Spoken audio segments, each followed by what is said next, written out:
नमस्कार शेतकरी मित्रांनो, आपण मागच्या वर्षी बेनं म्हणून हा काळा ऊस ट्रायलला लावला होता. आता तो लावायसारखा झालेला आहे.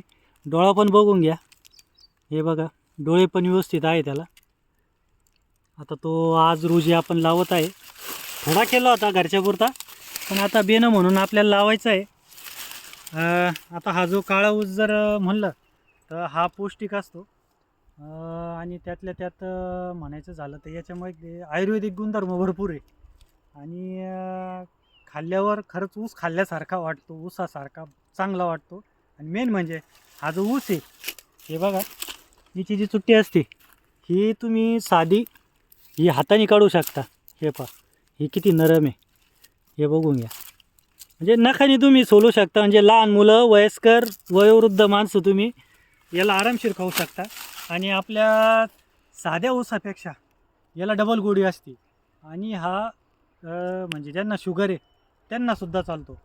त्याच्यात आयुर्वेदिक गुणधर्म भरपूर आहे.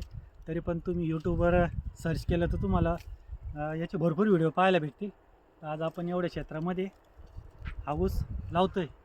तरी पण जेव्हा हा फुटे वगैरे करण, उगवण होईल, तेव्हा आपण पुढच्या व्हिडिओमध्ये तुम्हाला परत एक व्यवस्थित माहिती देऊ. त्यासाठी माझ्या चॅनलला सबस्क्राईब करा आणि असेच नवनवीन व्हिडिओ बघण्यासाठी मला फॉलो पण करा.